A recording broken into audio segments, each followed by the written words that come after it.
morning, boys and girls. It's Miss Phyllis here at the Selma Public Library. Today is Friday, our final day of the week, and our reading of books that are related to trains and railroads and all things fun.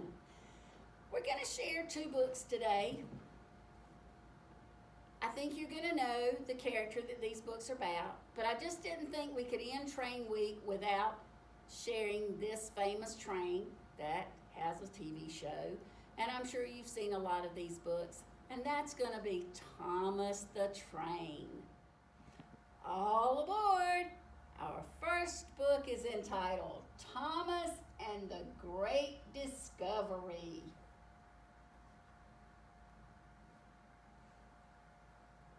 This is a Thomas and Friends book, and it was published by Random House, and it was illustrated by Tommy Stubbs.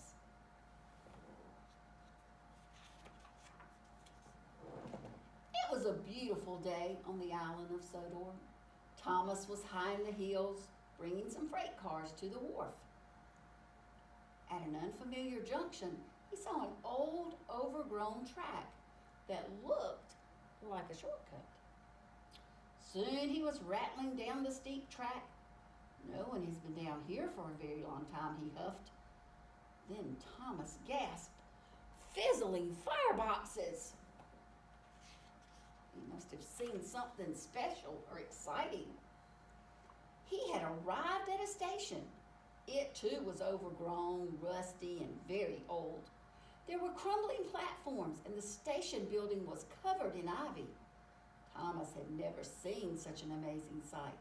What a funny place to have a station, he peeped and looked around some more. There are so many buildings. It looks like an old town, he cried. I cannot wait to tell everyone about this. So Thomas bumped and bashed along the old track and finally made his way down to the wharf. The next day, the news of Thomas's discovery was all over Sodor. Sir Topham Hatt wanted to visit the hidden town at once. And if you remember, I believe Sir Topham Hatt is like the mayor of the city. Very important person. Thomas, you have made a wonderful discovery. This was the town of Great Waterton. When steam engines first came to Sodor, Sir Topham Hatt said, this was an important town. It was called Great Waterton because the springs here provided water for everyone on the island. Why does no one live here now? Puffed Thomas. The springs ran dry and the people left to live in new towns. The maps were lost. Everyone thought the town of Great Waterton was lost forever too. But now it is found, cheered Thomas. And if we work hard, added Sir Topham Hatt, we can have the rededication of the town on Sodor Day. In no time, all of Sodor was working hard to fix up Great Waterton. Because Thomas had rediscovered the town, Sir Topham Hatt put him in charge of all the repair work. It was also Thomas's responsibility to explore all the old tracks around Great Waterton. Thomas liked checking old lines, and he liked being in charge. He wanted to show everyone he could do everything. Now remember, Thomas is kind of a small train, but he's been given a very, very important task to do. But one day, there was trouble. Thomas was puffing too fast and the track was too old. He toppled off the track. Harvey came to lift him back on, but Thomas was bumped and bruised and had to go to the works. He probably had to have some repairs and rest. While Thomas was at the works, a friendly new engine named Stanley was put in charge of the work at Great Waterton. When Thomas was as good as new, he hurried back to Great Waterton. A lot had changed. Sir Topham Hatt met Thomas.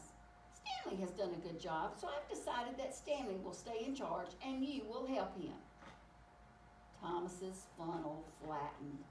He had lost the most important job of all. The next day, Stanley asked Thomas to shunt some freight cars. Thomas was very good at shunting freight cars, and he really liked doing it, but he didn't like Stanley telling him what to do. Still, he wanted to show how really useful he was, so he shunted freight cars all over Great Waterton. Then he remembered seeing an old freight car stuck in front of the abandoned Morgan's mine. "I'll bring that last one in, and Sir Topham Hatt will give me my old job back," Thomas smiled. At last, Thomas found the old freight car, and he buffered up, but he huffed the car too hard. It rolled forward and disappeared into the mine. "Cinders and ashes!" exclaimed Thomas. "Where did it go?" He moved ahead and peered inside. "I must finish the job," he huffed. "I'll soon find that freight car." And Thomas puffed into the mine. Remember, this is an old town. I'm not sure that's a very safe thing to do. Let's see. It was very dark. Thomas was happy he had a bright lamp. He looked ahead and saw the freight car rolling away down a slope. Then it disappeared around a bend. "Bust my buffers," puffed Thomas. "I'd better go after it." Thomas whizzed down the steep slope. "Whee!" he whistled, and "Whoa!" he cried. It was scary, but it was also very exciting. Thomas had almost caught up to the freight car. "You won't get away from me," he whistled happily. But Thomas didn't notice the junction ahead. The freight car whizzed to the right, but Thomas sped to the left and saw that the tunnel ahead was blocked. I see lots of wood being broken as Thomas goes down the left side of the track. "Oh no," cried Thomas, and he crashed straight through the blocked tunnel and jumped the track. Now Thomas was deep in the mine in a dark tunnel. To top it all off, his fire had gone out. His boiler would soon grow cold, and there was no one around to hear his whistle. Thomas is in a bit of a pickle there, a bit of trouble. The next morning, Stanley and the other engines arrived for work. "Where's Thomas?" Stanley asked. The engines looked around. No Thomas. Thomas was missing. It was the biggest calamity Soder had ever known. Everyone looked for Thomas. They checked the quarries. They searched the docks. They toured every town. They scoured every hill and hunted in every valley, but Thomas was nowhere to be found. And then Stanley had a thought. Maybe Thomas is up on the forgotten tracks around Great Waterton. I'll look for him there. When Stanley was high up in the hills, he whistled and whistled. "Where are you, Thomas?" But only his echo came back. Stanley looked everywhere. Then he spotted Morgan's mine. Could Thomas have gone into the mine? Stanley wondered. He whistled one last time, and this time Thomas heard him. "It's Stanley," he gasped. With his very last breath and his very last huff, Thomas blew his whistle as loudly as he could. And Stanley heard him. He slowly entered the dark mine. "Thomas," he whistled happily, "is that you?" Thomas had run out of puff. Excuse me. He couldn't whistle again. He could only wait and hope that Stanley would find him. It wasn't long before Thomas heard Stanley chuffing up behind him. "Stanley," he peeped, "I'm very happy that you are here." "Thomas," whistled Stanley, "I'm very happy to find you. Where have you been?" "I was trying to be a really useful engine," tooted Thomas. "Don't worry, Thomas," Stanley chuffed. "I'll have you back up on track in no time." Soon Stanley was coupled up to Thomas. He pulled and tugged. Thomas was heavy, but Stanley didn't give up. "I can do it," Stanley wheezed, and with a mighty heave, he pulled his friend back onto the track. "Hooray!" tooted Thomas. Then there was a very loud crack. The valve in Stanley's boiler had burst. Stanley was a strong engine, but pulling Thomas had been too much. Now Stanley couldn't move. "Don't worry," whistled Thomas. "It's my turn to help you." With your coal, I can push you home. Stanley smiled.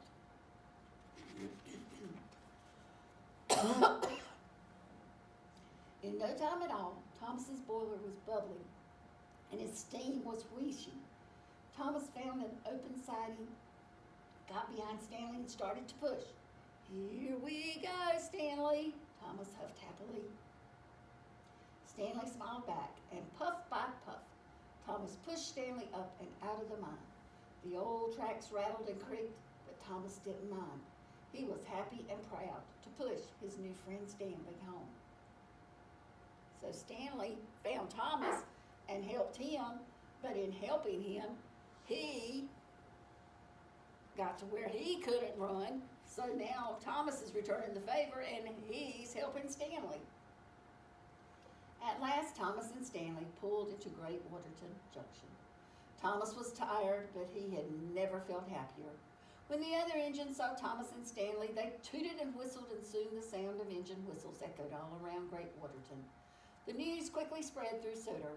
Thomas has been found, the engines whistled. Sir Topham Hatt greatly proclaimed, Stanley saved Thomas, and Thomas saved Stanley. For the next couple of days, everyone worked hard to get Great Waterton ready for Sodor Day. Now Thomas was happy that Stanley had come to Sodor. Thomas had a wonderful new friend, and just in time, everything was done.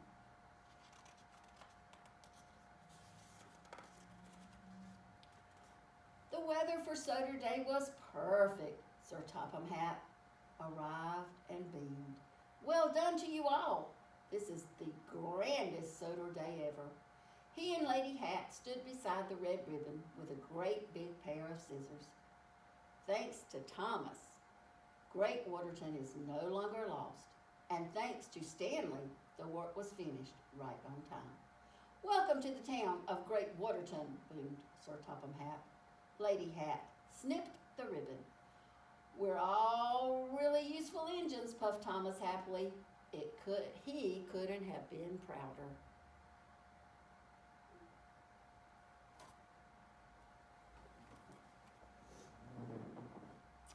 Okay, we have one more Little Thomas book.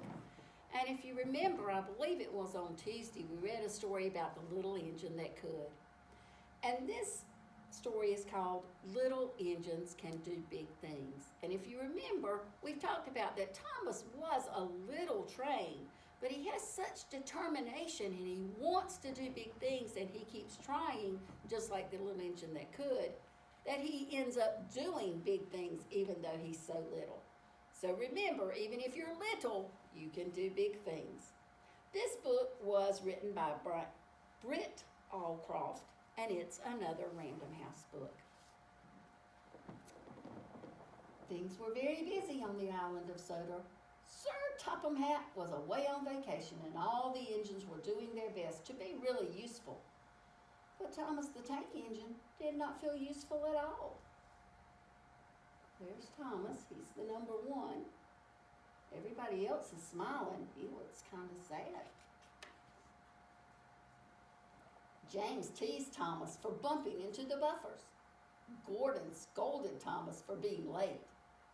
They made Thomas feel unimportant. Important is big, Gordon told Thomas, and we are big engines. You are small. Bossy sprockets, grumbled Thomas. I'll show them. And there's Thomas.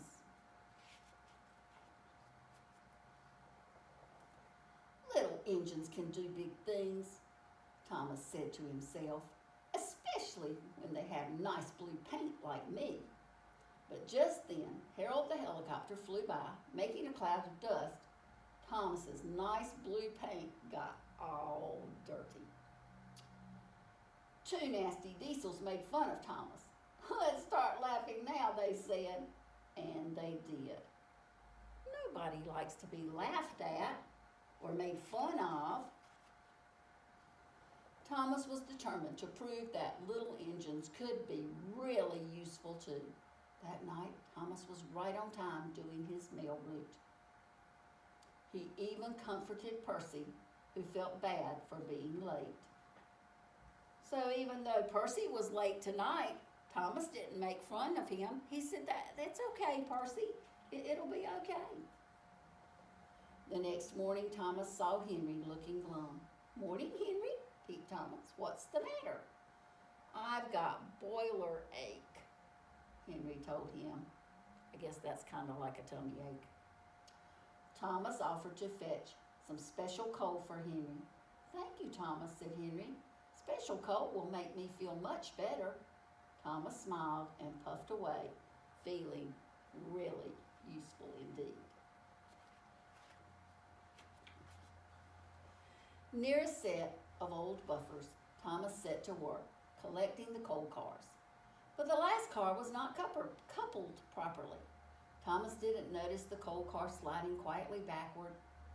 He didn't notice it mysteriously disappearing through the old buffers. It wasn't until later that Thomas realized the coal car was missing.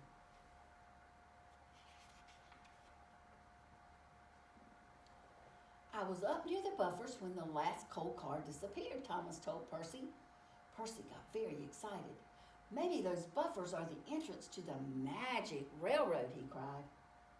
The engines had heard the legend of the magic railroad and of the beautiful golden engine called Lady, who gave the railroad its magic power.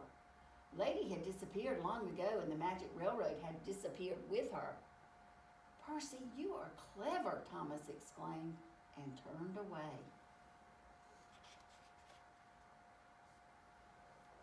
Thomas steamed back to the old buffers. He knew that bringing Lady back would be really useful, but he was nervous too. What if I go on the magic railroad and my wheels don't work, thought Thomas. What if it's dark? But Thomas kept going. He reached the old buffers and passed right through. The magic railroad was dark and scary, but it was also beautiful. Look at all the twinkling lights. Thomas found the missing coal car. With the car coupled properly, he continued along the magic railroad. Thomas passed through another set of buffers and into a world he had never seen before. This was the other end of the magic railroad and the home of Lady the Golden Engine. Lady had not run in many years, but with the help of the special coal from the island of Sodor, she was soon steaming again. As Lady moved along, her lovely, happy face was revealed once more. The rails became clear and golden, and beautiful shavings fell behind her and gathered between the tracks. The magic railroad was coming back to life. She's a beautiful train engine. Thomas followed Lady back through the buffers. With a roar, the two little engines burst onto the island of Sodor. Hooray for Thomas, the engines cheered. Lady was back and the magic railroad would run once again. You see, said Thomas, little engines can do big things. So there you have it. Little engines can do big things. Little people can do big things. So all we need to do is try. Boys and girls, this ends our week-long celebration of trains. Remember, Tommy is out front of the library. The food truck rodeo will be tomorrow night, starting at 5:15, that Parks and Rec is responsible for. Several online contests going on. You need to check the Parks and Recreation site for those. And most of all, I've really, really enjoyed having you. Even though you couldn't be here in person at the library, it was fun having you virtually. And so we're going to try, starting next week, every Wednesday, to have an online story. Can't do it every day, but we're going to try to do a special story once a week on Wednesdays. So please tell your parents and try to tune back in to listen to our story. All right, boys and girls, it's time to go. Happy Railroad Days, happy Friday, and we'll see you again soon. Thanks for joining us.